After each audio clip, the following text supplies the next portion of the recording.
Shalom, selamat berjumpa kembali dengan saya, Pendeta Muhammad Ramli dalam acara Korma.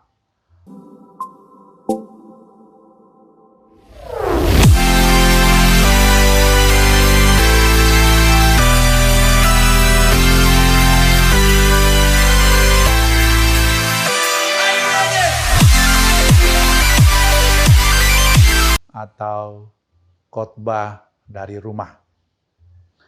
Nah, sekarang ini kita akan membahas firman Tuhan dengan tema kebangkitan Yesus menghidupkan tubuh yang fana. Dari Yehezkiel 37 ayat 1 sampai 14. Nah, saudara-saudara yang dikasihi oleh Tuhan kita Yesus Kristus, sebagai bangsa buangan, tentulah bangsa Israel mengalami banyak ketidaknyamanan. Nah, bangsa Israel dibuang oleh Allah ke Babilonia sebagai bentuk penghukuman Tuhan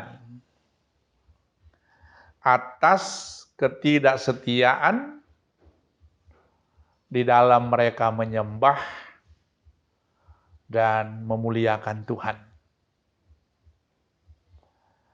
Nah,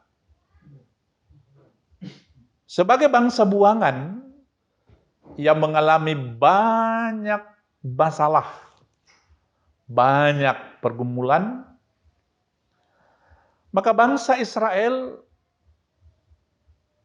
telah mengalami kekeringan rohani. Mereka menyadari bahwa mereka tidak lagi berdaya. Mereka tidak lagi memiliki pengharapan. Dan di tengah-tengah situasi itulah, maka Allah memanggil dan sekaligus mengutus Nabi Yehezkiel untuk bernubuat di tengah-tengah bangsa Israel. Dan sebelum Yehezkiel bernubuat di tengah-tengah bangsa Israel, Allah membawa Yehezkiel ke sebuah lembah,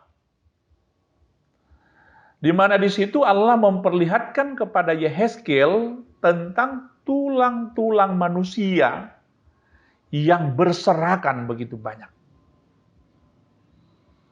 Lalu Allah berfirman kepada Yehezkiel, "Hai anak manusia, dapatkah tulang-tulang ini dihidupkan kembali?" Ayat 3 dari Yehezkiel 37 tadi. Nah, pertanyaan Allah ini dijawab oleh Nabi Yehezkiel dengan mengatakan, "Ya Tuhan Allah, Engkaulah yang mengetahui." Nah, menarik jawaban Yehezkiel ini. Nah, dari jawaban ini hendak menunjukkan kepada kita bahwa Yehezkiel sadar, Yehezkiel tahu akan kemahakuasaan Allah. Karena itu Allah dapat melakukan apa yang Ia inginkan.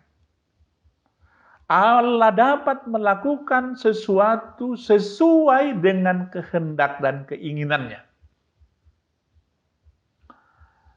Nah, saudara yang dikasihi Tuhan, mendengar jawaban Yehezkiel ini, maka Allah meminta kepada Yehezkiel untuk bernubuat kepada tulang-tulang itu.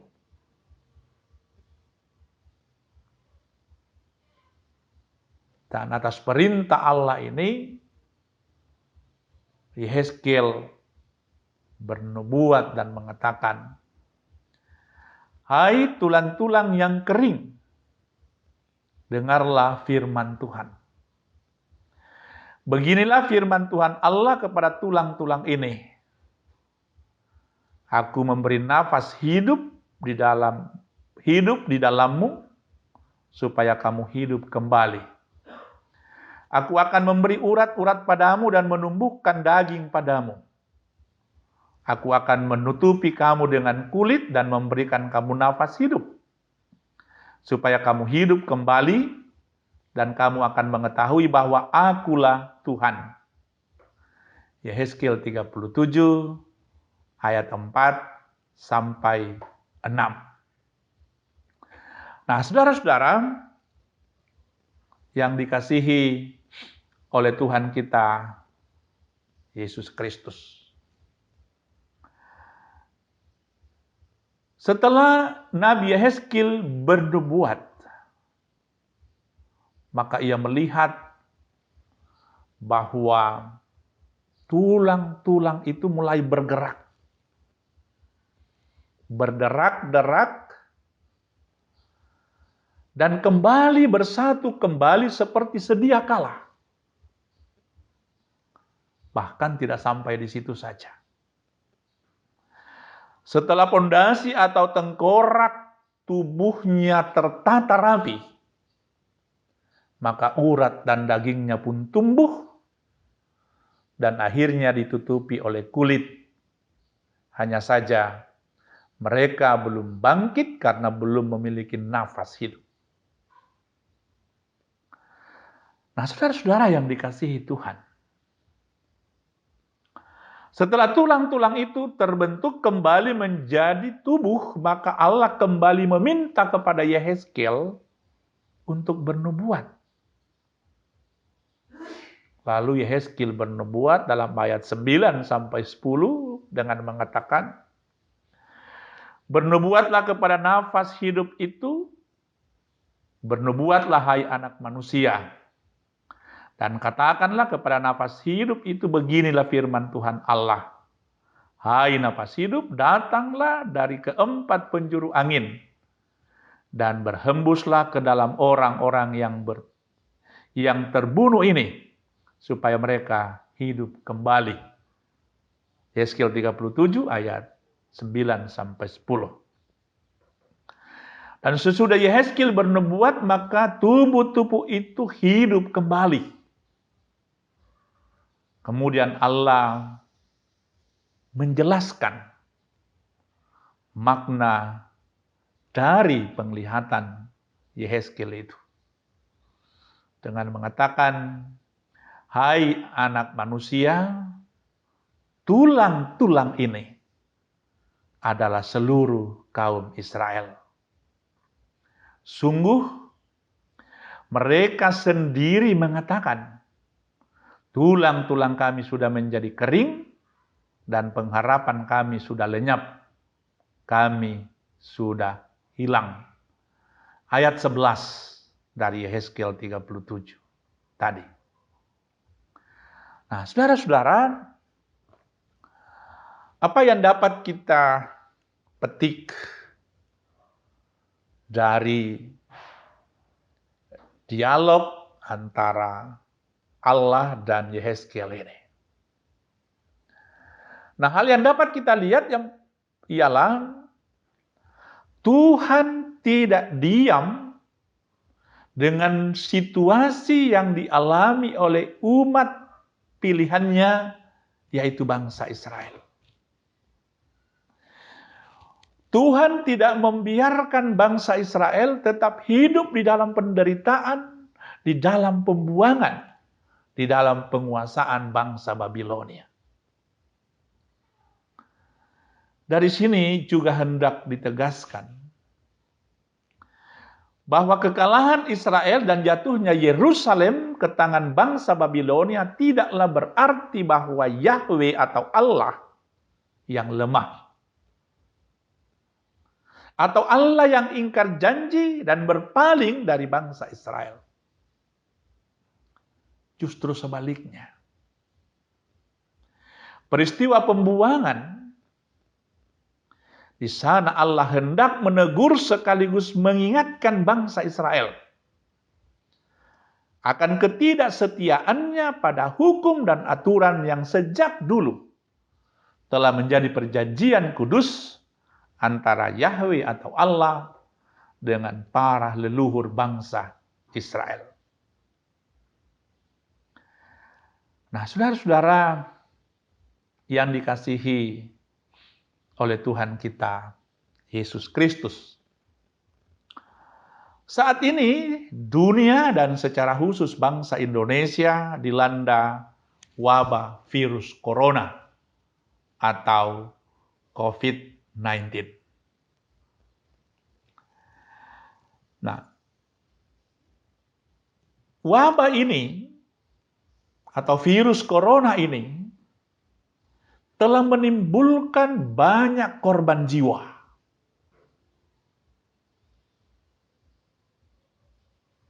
Tidak hanya 1-2 orang, tidak hanya puluhan, ratusan, tetapi sudah puluhan ribu manusia yang meninggal karena virus ini. Nah, saudara-saudara, peristiwa virus corona ini tidak hanya menjadi persoalan dari sisi kesehatan, tetapi juga menjadi persoalan atau punya dampak sosial dan ekonomi. Di mana begitu banyak negara yang mengalami perlambatan pertumbuhan ekonomi, bahkan mengalami penurunan, termasuk di dalamnya bangsa kita, bangsa Indonesia ini. Nah, sebagai orang percaya, peristiwa COVID-19 atau virus corona ini bisa kita maknai sebagai teguran bagi Allah, sebagai teguran bagi umat manusia dan secara khusus umat percaya atau warga gereja yang hidupnya sudah semakin jauh dari Tuhan. Wabah corona ini juga menyadarkan kita bahwa ritual-ritual kita selama ini di gereja bisa jadi itu hanyalah ritual yang bersifat seremoni belaka tanpa kesungguhan dalam penyembahan kepada Tuhan, sehingga dia begitu rapuh.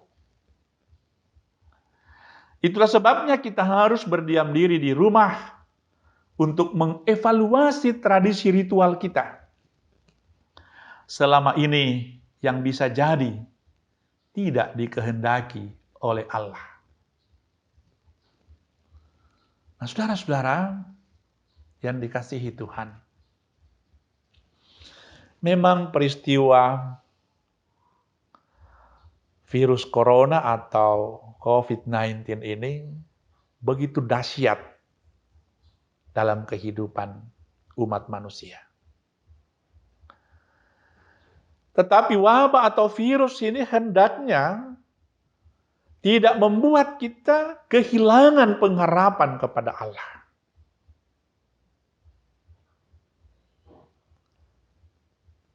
Hadirnya wabah virus corona ini hendaknya semakin mempertebal keyakinan dan iman percaya kita kepada Tuhan, dan kita yakin bahwa Tuhan pasti menolong kita. Nah, karena itu dibutuhkan kesetiaan, dibutuhkan kesungguhan di dalam menyembah Allah. Tidak hanya di dalam ritual-ritual atau liturgi-liturgi ibadah kita, tetapi juga kesungguhan menyembah Tuhan dalam kehidupan kita sehari-hari. Dalam bertutur kata, dalam berperilaku, dalam berinteraksi dengan orang lain. Kita Kita percaya di dalam pengharapan kita bahwa Tuhan pasti menolong kita menghadapi virus corona ini. Sebagaimana Allah membebaskan bangsa Israel dari tawanan atau pembuangan di Babilonia. Kita juga yakin bahwa Tuhan akan menolong bangsa kita, menolong pemerintah kita, menolong semua pihak untuk mengatasi virus corona ini.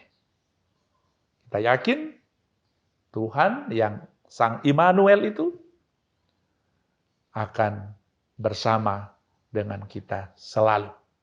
Amin. Saudara-saudara, sampai di sini perjumpaan kita, dan kita akan berjumpa dalam acara Kormah berikutnya. Jangan lupa subscribe, dan kita akan berjumpa dengan tema yang berbeda. Shalom.